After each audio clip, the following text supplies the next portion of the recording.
अब हम तीसरा पद पढ़ेंगे। तीसरे पद में भी बच्चों गोपियां अपने एक निष्ठ प्रेम का परिचय उद्धव को दे रही हैं, तरह तरह के उदाहरण दे रही हैं कि हमारा मन सिर्फ श्री कृष्ण में ही रमा है, हमारे लिए योग संदेश उचित नहीं है। क्या कह रही है देखिए, हमारे हरि हारी की लकड़ी मन क्रम वचन नंद नंदन पुर यह दृढ़ करी पकड़ी, जागत सोवत स्वप्न दिवस निसी कान कान जकड़ी, सुनत जोग लागत है ऐसो ज्यों करुई ककड़ी, सुतो व्याधि हमको ले आए देखी सुनी न करी, यह तो सूर तिन्ही लय सौंपो जिनके मन चकरी। अब क्या कह रही है गोपियां, हमारे हरि हारी की लकड़ी, हमारे हरि हरि अर्थात श्री कृष्ण, हमारे हरि हारी की लकड़ी, हमारे कृष्ण जो है वो हारी की लकड़ी के समान है। हारी की लकड़ी मतलब बच्चों हारी होता है एक पक्षी।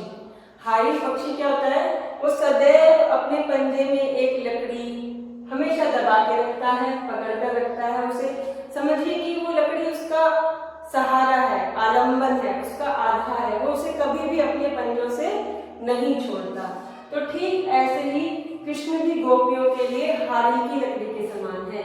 यहाँ पर उन्होंने स्वयं को जो हारी पक्षी कह दिया, और हारी की लकड़ी, लकड़ी कौन है, कृष्ण। वो लकड़ी जो पकड़ के रखती है गोपियां, तो वो कृष्ण का नाम है, कृष्ण की याद है, वो कृष्ण से प्रेम करती है और उन्होंने इस लकड़ी को पकड़ा हुआ है। जैसे हारी पक्षी लकड़ी को पकड़ के रखता है, वैसे उन्होंने कृष्ण के प्रेम को अपने हृदय में धारण किया हुआ है। मन क्रम वचन नंद नंदन पुर, मन हमने क्या है, हमने मन कर्म वचन से नंद नंदन, नंद के नंदन, नंद के बेटे, नंद कौन है, श्री कृष्ण के पिता का नाम नंद है, तो नंद के नंदन अर्थात नंद के बेटे श्री कृष्ण, हमने मन कर्म और वचन से नंद के बेटे श्री कृष्ण को पुर मतलब अपने हृदय में धारण किया हुआ है। यह दृढ़ करी पकड़ी, हमने मन कर्म और वचन से नंद के नंदन को अपने हृदय में धारण किया हुआ है। ठीक वैसे ही जैसे हारी पक्षी लकड़ी को पकड़े रहता है और जिस तरह से उसने यह दृढ़ करके पकड़े रखता है, ठीक ऐसे ही हमने भी इस कृष्ण नाम रूपी लकड़ी को दृढ़ करी पकड़ी। दृढ़ मतलब मजबूती से, हमने इस नाम को बहुत मजबूती से हारी पक्षी की लकड़ी की तरह पकड़ा हुआ है। जागत सोवत स्वप्न दिवस निसी कान कान जकरी, हम क्या करते हैं, हम जागते सोवत सोते, स्वप्न सपने में, दिवस दिन में और निसी रात में। हम जागते सोते सपने में, दिन में, रात में, कान कान जकरी, सिर्फ कान्हा कान्हा की जकरी मतलब रटना, सिर्फ कान्हा कान्हा की रट लगाए रहते हैं। हमारी स्थिति उनके प्रेम में, उनके विरह में ऐसी हो गई है कि हम जागते सोते सपने में, दिन में, रात में कान्हा कान्हा की रट लगाए रहती हैं। सुनत जोग लागत है ऐसो, सुनत जोग लागत है ऐसो, ये जोग मतलब आपका योग का संदेश जो आप लेकर आए हैं, उसको सुनते ही हमें ऐसा लगता है जैसे कि ज्यों मतलब जैसे, करुई ककड़ी, करुई मतलब कड़वी, ककड़ी मतलब ककड़ी। हमें ये योग संदेश ऐसा लगता है जब आप हमें, एक तो हम वैसे ही इतने विवल हैं, इतने त्रस्त हैं कृष्ण के लिए, और उसके ऊपर से जब आप हमें ये योग का संदेश देते हैं ना, तो हमें ऐसा लगता है जैसे कड़वी ककड़ी। जैसे कड़वी ककड़ी कैसी होती है, खाने में बहुत अरुचिकर होती है, उसे कोई व्यक्ति खाने अगर गलती से मुंह में भी आया तो उसे तुरंत उगल देता है। तो ठीक वैसे ही हमें ये योग का संदेश लगता है जैसे कि कोई भी कड़वी ककड़ी हो।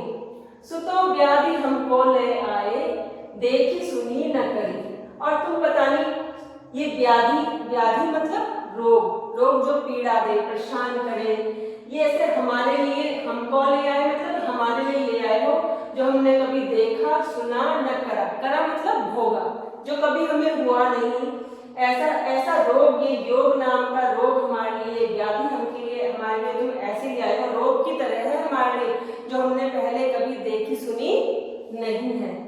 यह तो सूर तिन्ही लय सौंपो। अब सूरदास जी कहते हैं गोपियां अपने एक निष्ठ प्रेम का परिचय दे रही यहाँ पे उद्धव को कि यह तो सूर तिन्ही लय सौंपो। सूरदास जी कहते हैं गोपियां उद्धव को कहती हैं कि यह तो तिन्ही मतलब उन्हीं, लय मतलब को, सौंपो मतलब उन्हीं को बताओ, उन्हीं को दो, जिनके मन चक्री, जिनके मन चक्री के समान। चक्री कैसी होती है? फिरकी। चक्री मतलब फिरकी कैसी होती है? घूमती रहती है, चक्कर लगाती रहती है, चलायमान होती है, यानी कि चंचल होती है, स्थिर नहीं होती है। तो ये योग का संदेश तो तुम्हें उनको देना चाहिए जिनके मन चंचल है, एक जगह स्थिर नहीं है। हमारा मन तो श्री कृष्ण में स्थिर है। योग का संदेश उन्हीं के लिए तो होता है जिनके मन चंचल है। योग साधना कहते हैं कि मन को स्थिर करती है, चित्त की चंचलता दूर करती है। तो हमारा मन तो पहले ही स्थिर है। हमारे जो आराध्य है श्री कृष्ण, जिन्हें हम प्रेम करती हैं, हमारा मन अनन्य प्रेम करता है उनसे। अनन्य मतलब जैसा वो किसी और से कभी नहीं कर सकती, सिर्फ एक कृष्ण से वो करती है। तो हमारा मन पहले से ही उनमें स्थिर है। तो ये योग का संदेश हमारे किसी काम का तो है नहीं।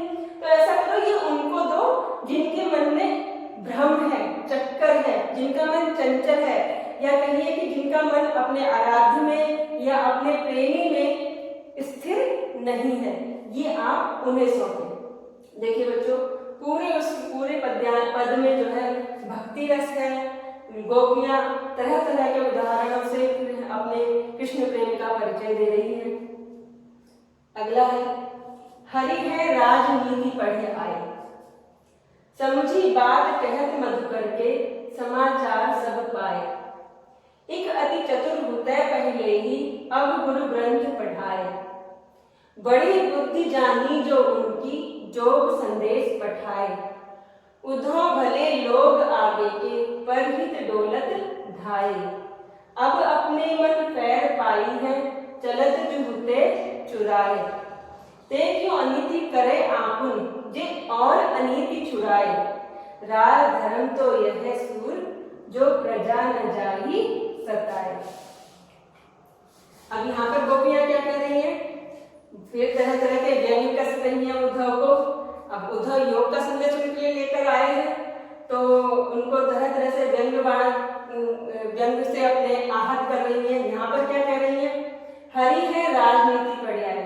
अब उन्हें लगता है कि जब से श्री कृष्ण यहाँ से गए हैं ना, तो उन्होंने हमें याद किया और अब प्रेम के बदले योग का संदेश भेज दिया। तो हमें लगता है कि कृष्ण के मन में अब प्रेम नहीं है। लगता है वो वहां जाकर राजा हो गए हैं, तो उन्होंने राजनीति भी बहुत अच्छी तरह से जाननी है और वो राजनीतिक चालें चलने लगे हैं हमारे साथ। तो अब वो उद्धव को यही बात कह रही है कि हरि ने राजनीति पढ़ लिया है। हमें अब लगने लगा है कि हरि ने राजनीति पढ़ ली है। समझी बात कहत मधुकर के। मधुकर किसे कहते हैं? भंवरे को। मैंने कहा था आपको शुरुआत में कि वो भंवरे को इंगित करके उद्धव को व्यंग्यबाण कस रही है। तो मधुकर को वो कह रही है कि हम तो समझी बात, वो उस भंवरे को कह रहे हैं कि हम तो पहले ही समझ गई थी ये बात कि जरूर ये अब कृष्ण ने राजनीति पढ़, हरि मतलब श्री कृष्ण, उन्होंने राजनीति पढ़ ली, हम तो ये बात समझ गए थी।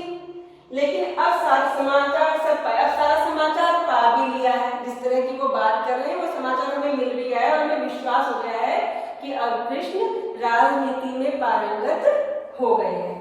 एक अति चतुर हुते पहले ही, अब गुरु ग्रंथ पढ़ाए। एक तो अब वो उद्धव को कह रही है कि एक अति चतुर हुते पहले ही। एक तो अति चतुर, अति चालाक, बहुत ही सयाने जिसे कहते हैं, हुते थे पहले ही। एक तो तुम पहले ही बहुत चतुर थे। चतुर मतलब कहने को अर्थ, वैसे तो उद्धव बहुत ज्ञानी है, लेकिन भाई चतुर तो है ही साथ में कि उनका संदेश लेके आए कि तुम योग संदेश करो। तो उन्हें व्यंग में कह रहे कि तुम तो पहले ही बहुत ज्ञानी हो, होशियार हो, समझदार हो। अब गुरु ग्रंथ पढ़ाए और अब तुम्हारे गुरु ने तुम्हें ग्रंथ पढ़ाकर भेज दिया है। गुरु कौन है? श्री कृष्ण। ग्रंथ का मतलब ये नहीं कि ग्रंथ पढ़ा लिए हैं। ग्रंथ से मतलब यह है, जैसे हम किसी से कहते हैं ना कि भाई कौन सी पट्टी पढ़ा दी है तुझे, जो तू उसी की रट लगाए रख रहा है। बोलते हैं कि नहीं बोलते हैं ऐसी बातें? तो ठीक वो उद्धव को भी ऐसे ही व्यंग कस रही है कि अब तुम्हें जरूर तुम्हारे गुरु श्री कृष्ण ने उस राजनीति की पट्टी पढ़ाकर तुम्हें भेज दिया है कि किसी भी तरह से गोपियों को योग साधना के लिए विवश कर देना। बड़ी बुद्धि जानी जो उनकी योग संदेश पढ़ाए। हम तो समझ रहे कि उनकी बुद्धि बहुत ही तेज हो गई है, वो राजनीति में पारंगत हो गए हैं, जो उन्होंने तुम्हें योग संदेश पढ़ाए। योग का संदेश देकर पढ़ाए मतलब भेज दिया। हम तो समझ गए कि बहुत बढ़िया बुद्धि चल रही है उनकी, वो बहुत पारंगत हो गए हैं राजनीति में, तो उन्होंने तुम्हें योग का संदेश देकर यहाँ हमारे पास भेज दिया। उद्धव भले लोग आगे के परहित डोलत धाय। अब देखो यहाँ पर वो उद्धव को परेशान है गोपियां, तरह तरह की बातें कर रही हैं। अब दूसरे उदाहरण से क्या कर रही हैं, और कहीं ना कहीं इस उदाहरण के माध्यम से वो कृष्ण को भी प्रेरणा देना चाहिए कि शायद कृष्ण से जाकर ये कहेंगे तो शायद कृष्ण हमारे लिए कुछ सोचेंगे। क्या कह रही है, उद्धव भले लोग आगे के। अब उद्धव कहेंगे हे उद्धव, जो लोग थे आगे की मतलब पहले के, हमारे से पहले के, उद्धव जो पुराने लोग थे, पहले के लोग थे, वो भले लोग थे, बहुत ही अच्छे लोग थे। परहित दौलत धाय, वो तो परहित मतलब दूसरे के लिए, दूसरे के हित मतलब भले के लिए, दूसरे के हित के लिए, दूसरे की भलाई के लिए, परोपकार के लिए दौलत धाय दौड़ते फिरते थे। जो हमारे पुराने लोग थे, जो पहले के लोग थे, वो तो इतने भले लोग थे कि वो दूसरों के हित के लिए, परोपकार के लिए भागते फिरते थे, दौड़ते फिरते थे। जब किसी को कोई जरूरत है तो वो उसके हर तरह से सहायता करते थे। तो लेकिन अब ऐसा नहीं है। देखिए कृष्ण कहाँ, हम इतनी परेशान है, कहाँ तो उन्हें दौड़कर यहाँ आ जाना चाहिए, और लेकिन वो खुद तो आए नहीं, हमारे लिए कोई अच्छा, हमारे मन का प्रेम भरा संदेश भी नहीं भेजा, और साथ में ये योग का संदेश भेज दिया। अब क्या करेंगे आगे, अब अपने मन पैर पाई है, अब अपने मन पैर पाई है। अब हम अपने मन को पैर मतलब दोबारा से, या ये कहिए कि वापस, अब हम अपने मन को वापस पाई है मतलब पालेंगे। चलत जो हुते चुराए, चले गए थे जो वो चुरा कर ले गए थे। जो वो चलते हुए, यानी कि कहाँ से, जब वो ब्रज से मथुरा जा रहे थे, तो गोपियां कहते हैं कि जब वो गए तो हमारा मन अपने साथ ले गए। तो वो कह रहे हैं कि अब हमें लगता है कि अब हमें हमारा मन फिर से वापस मिल जाएगा, जो वो जाते हुए चुरा कर ले गए थे। अब ऐसा क्यों कह रही है गोपियां, ऐसा इसलिए कह रही है कि पहले वो कहती हैं कि अब तो हमें लगता है कि कृष्ण ने राजनीति पढ़ ली है, तो हमें लगता है कि अब कृष्ण की सोच में परिवर्तन आ गया है। वो कृष्ण जो प्रेम भरी बातें करते थे, जिनके मन में प्रेम ही प्रेम था, उनके प्रेम की वशीभूत होकर ही तो हमारा हृदय भी उनके पास चला गया। लेकिन अब हमें लगता है कि उनकी सोच में परिवर्तन हो गया है। अब वो प्रेम की बातें हमें नहीं लगता कि समझते हैं, क्योंकि वो तो राजनीति कर रहे हैं, कहाँ प्रेम का संदेश दे रहे हैं हमें। तो अब हमें लगता है क्योंकि उनकी अब प्रेम, उनका हृदय प्रेम से नहीं भरा है, अब इसमें राजनीति आ गई है, तो अब हमें लगता है कि अब हमारे हृदय को उनके हृदय में स्थान नहीं मिलेगा, और शायद अब हमें हमारा मन वापस भी मिल जाएगा। ते क्यों अनीति करे आपुन, जे और अनीति छुड़ाए। दुखी है गोपियां, क्या कह रही है, ते मतलब वे, क्यों, अनीति मतलब गलत बात, नीति से अलग बात, जैसा करना चाहिए वैसा ना करके गलत चीज करना। तो वो अनीति क्यों कर रहे हैं अपने आप, जिन्होंने औरों से अनीति छुड़ाई है। वो कृष्ण के लिए कह रही कि वे आज अपने आप अनीति के रास्ते पर कैसे चल दिए, जिन्होंने जीवन भर दूसरों को अनीति के रास्ते से हटाया है, नीति के रास्ते पर चलना सिखाया है, सही बातों पर चलना सिखाया है, वो आज अपने आप अनीति क्यों कर रहे हैं। अनीति क्या कर रहे हैं, वो ये अनीति कर रहे हैं कि कृष्ण ने प्रेम का संदेश भेजने की बजाय योग का संदेश भेज दिया। प्रेम की नीति तो ये है कि यदि प्रेमी को प्रेम का ही संदेश भेजा जाए, गोपियां उनसे प्रेम करती हैं तो या तो वो खुद आते या उनके लिए कोई प्रेम भरा संदेश भेजते, लेकिन उन्होंने तो योग का संदेश भेज दिया, तो उन्होंने प्रेम की नीति से तो वो चले ही नहीं, तो उन्होंने क्या कर दी है, अनीति कर दी। तो कहने कि वो खुद तो अनीति पर चल रहे हैं, वो ऐसा क्यों कर रहे हैं, जिन्होंने जीवन भर दूसरों को अनीति के रास्ते पर चलने से हटाया है, जिन्होंने औरों से अनीति छुड़ाई है। राज धर्म तो यह सूर, जो प्रजा न जाही सताए।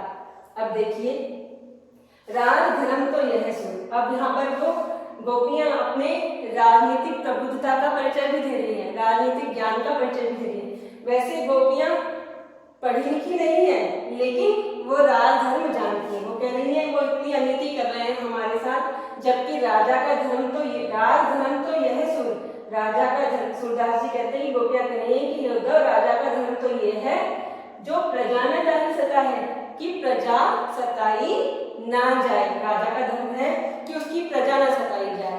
तो हम भी तो उनकी प्रजा हैं, तो वो हम इतने परेशान है। राजा तो जहां उसकी प्रजा परेशान होती है वहां तो वो खुद दौड़ता दौड़ता उनकी परेशानियां दूर करने के लिए आता है।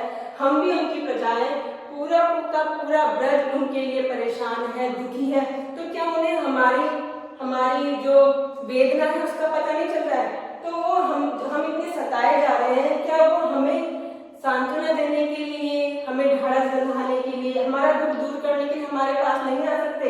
राजा का तो अगर वो कृष्ण है, हमारे प्रेमी है, तो भी उन्हें हमारे पास आना चाहिए, और एक राजा होने के नाते भी उन्हें हमारे पास आना चाहिए, क्योंकि हम उनकी प्रजा हैं। उनका धर्म यह है कि उनकी प्रजा को सताया ना जाए। देखिए बच्चों, यहाँ इस वाले में पूरा वियोग श्रृंगार है, और गोपी ने बहुत ही व्यंग्यात्मक तरीके से उद्धव को हर तरह से समझाया है। कहीं ना कहीं उद्धव पर भी व्यंग्य बाण छोड़े हैं और कृष्ण पर भी व्यंग्य बाण छोड़े हैं, क्योंकि गोपियां विवश हैं। किससे विवश है? कृष्ण के प्रेम में विवश हैं, और उद्धव उनके व्यंग्य बाण झेलने के लिए विवश है।